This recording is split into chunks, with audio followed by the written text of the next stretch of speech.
Welcome दोस्तों, उम्मीद है आप सभी लोग बेहतर होंगे।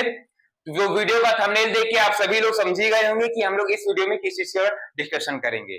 तो जी हाँ, हम लोग इस वीडियो पे डिस्कशन करेंगे एजुकेशन मिनिस्ट्री के द्वारा लाए हुए बहुत ही बड़े बिग अपडेट के बारे में, जो कि आप सभी की चर्चा में होगा कि क्लास 12 और क्लास 11 के सेमेस्टर एग्जाम से रिलेटेड। तो आपका समय बर्बाद ना करते हुए हम लोग वीडियो को आगे बढ़ते हैं और कंटिन्यू करते हैं। तो देखिए, ये जो हमारा एजुकेशन मिनिस्ट्री के द्वारा अपडेट लाया गया है, ये अपडेट जो हमारा न्यू करिकुलम फ्रेमवर्क के अंडर है। न्यू करिकुलम फ्रेमवर्क के कह सकते हैं, उसे होता है हमारा स्ट्रक्चर। जैसे कि हम लोग सोच के चलते हैं कि अगर हमारी घर की दीवारें ऐसे होंगी, कमरा ऐसे बनेगा, किचन वैसे बनेगा, जब हम सोच के चलते थे पता होता है कि हमने सोच चला तो हमारा घर वैसा तैयार होगा। तो इस चीज को हम लोग बोलते हैं न्यू करिकुलम फ्रेमवर्क, यानी कि हमारा प्लान, हमारा स्ट्रक्चर, जब हमारा प्लान स्ट्रक्चर ऐसा होगा तो हमारा रिजल्ट कैसा निकलेगा, वो होता है न्यू करिकुलम फ्रेमवर्क। तो इसके अंडर में अपडेट लाया गया। ये अपडेट जो हमारे एजुकेशन मिनिस्ट्री के द्वारा हमारे एजुकेशन मिनिस्टर श्री धर्मेंद्र प्रधान जी के द्वारा वेडनेसडे को 23 अगस्त 2023 को लाया गया। ये जो करिकुलम फ्रेमवर्क है, ये डिजाइन किया गया है हमारी एनईपी 2020 के अंदर, यानी कि न्यू एजुकेशन पॉलिसी 2022 के अंदर ही हमारा न्यू करिकुलम फ्रेम डिजाइन किया गया। असल में जो हमारी जो एनईपी थी 2020 में, इसका जो फ्रेमवर्क है पहले से ही प्लान हो गया था, बस इसको हमें इंप्लीमेंट करने के लिए थोड़ा सा टाइम चाहिए। बस वही हम लोग धीरे धीरे चेंजेस कर करके जो हमारा प्लान सजेशन फ्रेमवर्क था, मुझे 2020 में बना था, बस हम लोग उसी को इंप्लीमेंट कर रहे हैं धीरे धीरे। और वही काम हमारे एजुकेशन मिनिस्टर श्री धर्मेंद्र प्रधान जी ने किया है। इसका ऑब्जेक्टिव क्या है? तो इसका ऑब्जेक्टिव है कि हमारी एजुकेशन को, हमारे एजुकेशन सिस्टम को प्रैक्टिकल बनाना, इजी बनाना, कि हमारे जो स्टूडेंट्स हैं, बच्चे हैं, आसानी से पढ़ सके। क्योंकि हमारे बच्चों के ऊपर अचानक से पूरे सेमेस्टर, पूरे साल बड़ा चैप्टर्स का एक बार में लोड पड़ जाता है, जिसकी वजह से वो कभी कभी अच्छा स्कोर नहीं कर पाते हैं, या कभी कभी ऐसा होता है कि जो टीचर है वो उनकी बच्चों की कैपेबिलिटी नहीं समझ पाता है। भाई बाय चांस ऐसा समझ लीजिए, बच्चा अगर साल भर नहीं पढ़ा तो इसका मतलब ये तो नहीं हो जाता है कि जो बच्चा है वो अच्छा नहीं है। ये नॉर्मली हम लोग सरकारी स्कूल में जाते हैं, बाई चांस में अगर कॉलेज की ही बात करें, अगर हम कॉलेज में जाते हैं, अगर वो इंटेलिजेंट बच्चा 2 दिन अपने क्लास में शांत बैठ गया तो सरकारी टीचर समझता है बच्चा बेकार है, लेकिन ऐसा नहीं हो सकता है। हो सकता है कि वो जो बच्चा है सबसे ज्यादा मेहनत करे। तो इन्हीं सभी चीजों को देखते हुए न्यू करिकुलम फ्रेमवर्क श्री हमारे एजुकेशन मिनिस्टर श्री धर्मेंद्र प्रधान जी के द्वारा लॉन्च किया गया। और जो हमारा एनईपी है, इसको लॉन्च करने में हमें 10-12 साल लग जाएंगे। ऐसे ही बड़े बड़े छोटे मोटे अपडेट जो है आते रहेंगे लगातार। जैसे 2020 रहा, 2020 में जो है सबसे पहले यूनिवर्सिटी का सिस्टम चेंज हुआ, उसमें 3 सब्जेक्ट लाए गए, major, minor, major 1, major 2 and minor. वैसे अब इसमें semester wise class 12 board exam को सेमेस्टर वाइज किया जा रहा है। सेम ऐसे ही जाकर के धीरे धीरे 2-3 साल, 4-5 साल तक और भी बदलाव आएंगे, क्योंकि अगर चेंजेस होंगे तभी हमारा एजुकेशन सिस्टम बेटर बनेगा और हमारी कंट्री का डेवलपमेंट होगा। देखिए, जो मेजर चेंजेस हैं हमारी गवर्नमेंट ने न्यू करिकुलम फ्रेमवर्क के अंडर जो मेजर चेंजेस लाए हैं, वो 3 टाइप्स की मेजर चेंजेस हैं मेनली। सबसे पहला मेजर चेंज ये है कि जो हमारा क्लास 11 और क्लास 12 का जो बोर्ड है, वो अब साल में 2 बार होगा। कहने का मतलब है क्या किया गया है, जैसे कि हमारा में 11th पे हम लोग पढ़ाई करके आते थे, तो 11th में हम लोग पूरे 1 साल पढ़ाई करते थे, उसको हम लोग पेपर दे देते थे। लेकिन नॉर्मल उसमें लोग पेपर दे रहे थे, लेकिन 11th में भी जो हमारा होता था, जैसे 12th में, तो 12th में क्या होता था, एक हमारा जो स्कूल था वो जो है इंटरनल पेपर कराता था, जिसको हम लोग हाफ ईयरली एग्जाम बोलते थे। एक होता था फाइनल एग्जाम, ठीक है, वो स्कूल वाले इंटरनली करवाते थे। और उसी में लोग सेम वही चीज जो है हमारी गवर्नमेंट ने क्या कर दिया, यहाँ पे गवर्नमेंट ने जो है एग्जाम को 2 पार्ट में यहाँ पे डिवाइड कर दिया। यानी कि अब एग्जाम जो है सेमेस्टर वाइज गवर्नमेंट ने करा दी। जैसे जिस तरीके से हमारे ग्रेजुएशन में बड़े बड़े कोर्सेस में जो एग्जाम्स होते हैं वो 6-6 महीने पे होते हैं, उसी तरीके से हमारा जो 11th और क्लास 12 का पेपर है वो भी साल में 2 बार होगा। जो जैसे कि आपका एग्जांपल ले ले कि हमारा सब्जेक्ट साइंस है, साइंस में कुल 10 सब्जेक्ट हैं, तो 5 सब्जेक्ट का जो पेपर होगा वो 6 महीने पे होगा, फिर अगले 5 चैप्टर्स का जो पेपर है वो अगले 6 महीने बाद होगा। तो इसको हमारी गवर्नमेंट ने जो है दोनों साल में सेमेस्टर वाइज कर दिया, 2-2 सेमेस्टर में होगा ये एग्जाम। और इसमें दूसरा बिग अपडेट है कि आप दोनों सेमेस्टर में जिस सेमेस्टर में आपके अच्छे मार्क्स होंगे उसी सेमेस्टर के मार्क्स आपकी मेन मार्कशीट में जोड़े जाएंगे। बताइए इससे अच्छी क्या ही बात हो सकती है। एक में बेकार या कोई दिक्कत नहीं, दूसरे सेमेस्टर का अच्छा एग्जाम दे दिया, पास हो गए, बढ़िया मार्कशीट एक नंबर की चली आ रही।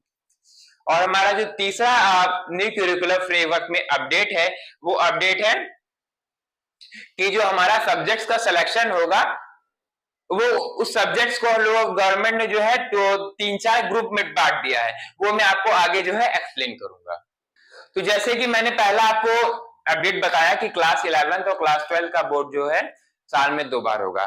देखिए ये जो पॉलिसी है ये सेंट्रल गवर्नमेंट के द्वारा लाई गई है। हमारे भारत देश में कई बोर्ड चलते हैं जो कि बोर्ड हमारे केंद्र सरकार और हमारे राज्य सरकार के द्वारा चलाए जाते हैं।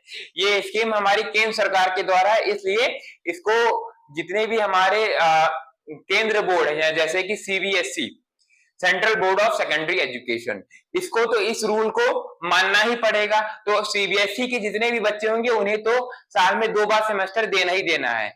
मगर जो हमारे स्टेट बोर्ड्स हैं जैसे कि महाराष्ट्र बोर्ड, यूपी बोर्ड, ये सब बोर्ड्स हैं, तो ये अगर हमारी उस स्टेट की गवर्नमेंट ही चाहेगी तो ही इस रूल को फॉलो करेगी, नहीं तो नॉर्मल जो है स्टेट गवर्नमेंट जो है इस रूल को जो है ऐसे ही फॉरगेट कर सके, छोड़ सकते हो। स्टेट बोर्ड ये जो डिपेंड करता है वो स्टेट गवर्नमेंट की बात करता है। जैसे कि हमारे यूपी की बात कर लें तो यूपी तो भाई सीधी भाजपा का केंद्र है और हमारी ये जो फ्रेमवर्क है ये भी बीजेपी के द्वारा ही लाया गया है। सीधी बात है यूपी बोर्ड तो है सेमेस्टर वाइज 2 बार कराएगा ही कराएगा।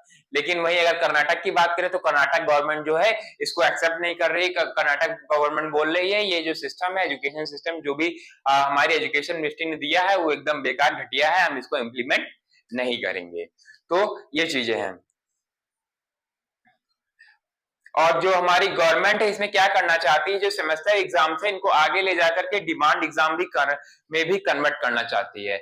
मतलब डिमांड एग्जाम में कहने का मतलब ये है कि जैसे कि बच्चे की तैयारी जो है हमारे जो स्टूडेंट है उसकी तैयारी जैसे 6 महीने से पहले हो जाती है या 6 महीने से 6 महीने में नहीं होती, उसके 6 महीने में तैयारी नहीं हो पाती है, 7 महीने में तैयारी होती है, 8 महीने में तैयारी होती है, तो बच्चा जब चाहे उस चीज का पेपर दे सकता है।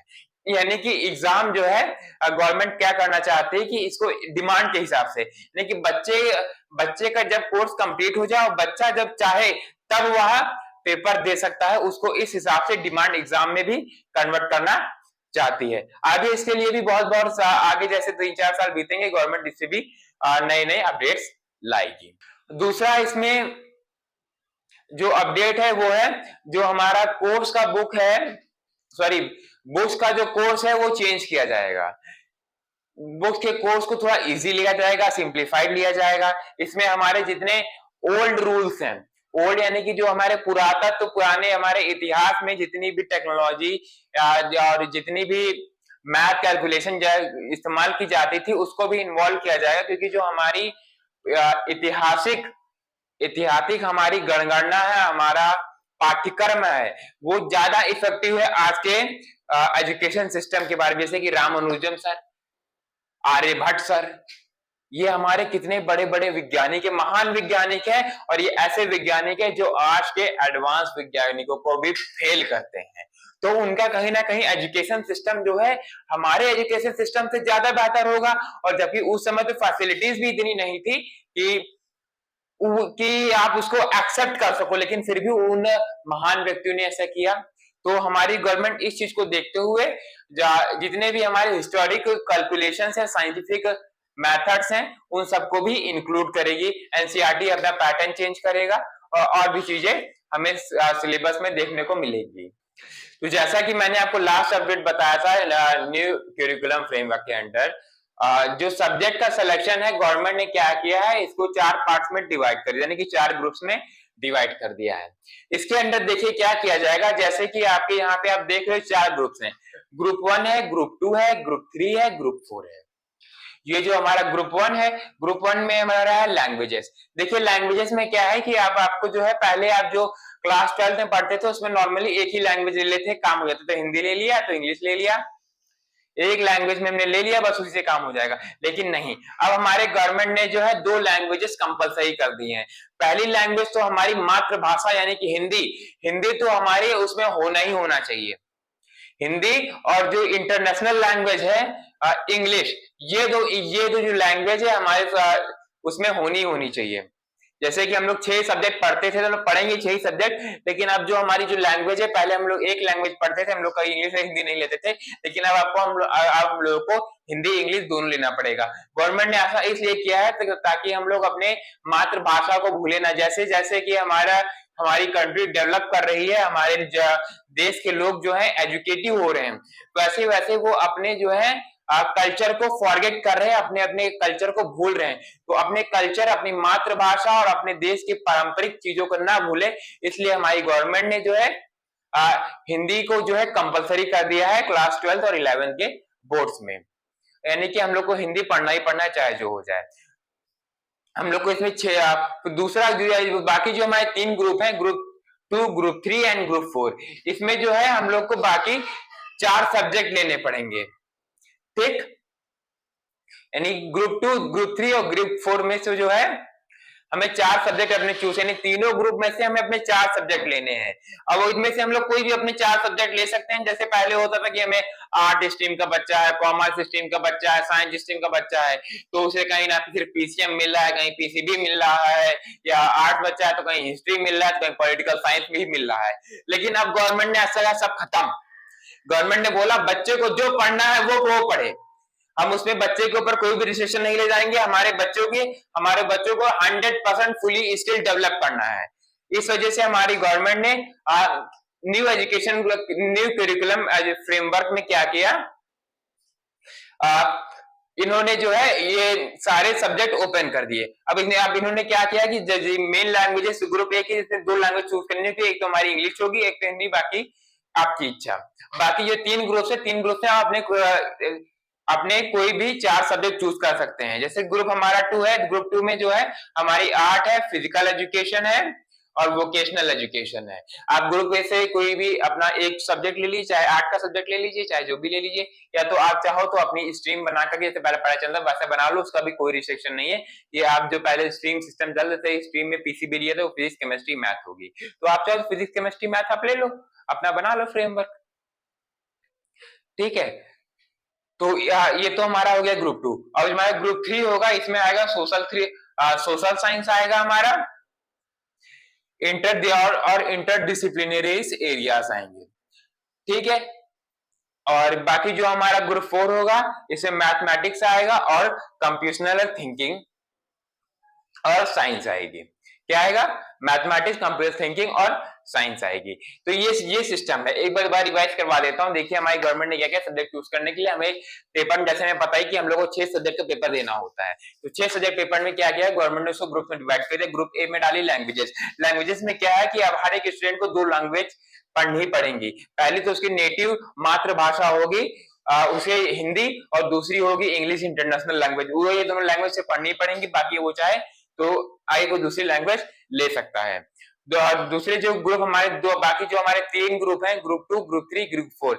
ग्रुप जो हमारा 2 है उसमें इन्वॉल्व करता है आर्ट, फिजिकल एजुकेशन व वोकेशनल एजुकेशन, ठीक। और जो बाकी हमारा ग्रुप 3 है सोशल साइंस और इंटरडिसिप्लिनरीज, और ग्रुप हमारा जो 4 है इसमें मैथमेटिक्स आता है, कंप्यूटेशनल एजुकेशन आता है और साइंस आती है। इनमें से आप इन तीनों ग्रुप से आप अपने 4 सब्जेक्ट ले सकते हो।